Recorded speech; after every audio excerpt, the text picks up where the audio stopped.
Hoy voy a hablar de uno de los personajes que más impulsó el vino en la historia, Alejandro Magno.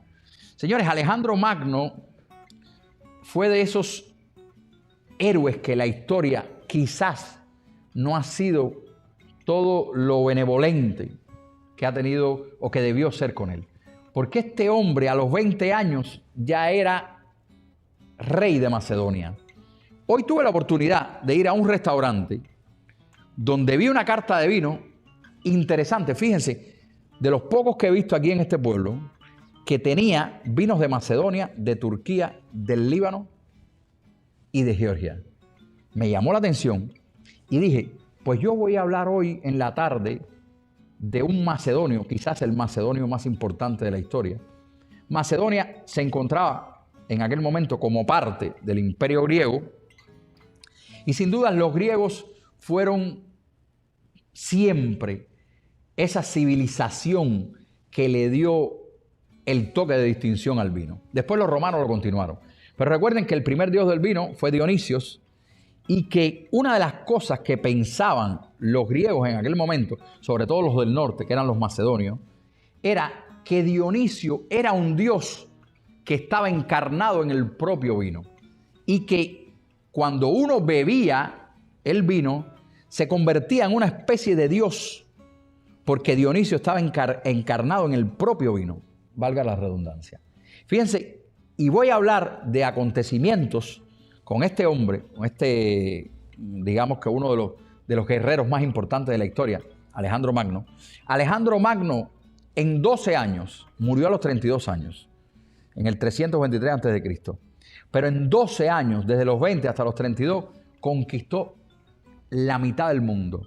Conquistó todo lo que era el mundo árabe y llegó a Pakistán y al norte de la India, así como todo el norte de África, toda esa zona entre Egipto, Libia, toda esa zona que se conocía en aquel momento como creciente fértil, importante para el vino. Lo hablé también en algún programa anterior.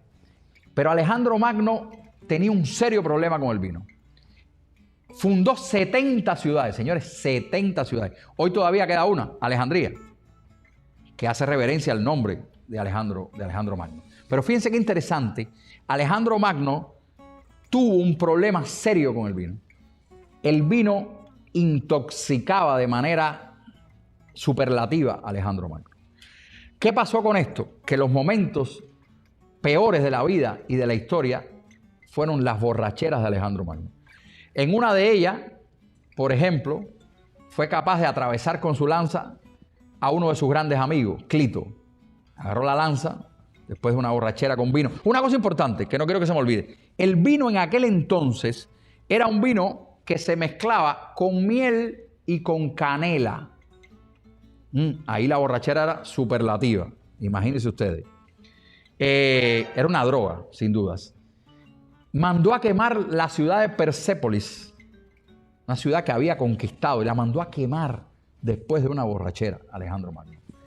Y digo borrachera porque era eso, ¿no? Era un estado, caía en un estado, digamos que raro, muy raro, y comenzaba a hacer cosas inverosímiles. Y Alejandro Magno muere después de 12 días de una ingesta de vino impresionante, donde una parte del cuerpo se le paraliza, no pudo caminar más a los 32 años, y después se dice que también tenía enfermedades, ¿no? Tenía fiebres tifoideas y cosas así, pero que se conjugaron con aquel estado que tenía. Entonces, sin dudas, esas 70 ciudades fueron regadas con el vino, porque donde llegaba Alejandro Magno, llegaba el vino. Pero hay que hablar de la parte negativa. La parte negativa son los excesos, y todo en exceso es malo. Este es un personaje de los importantes que han marcado la historia del vino.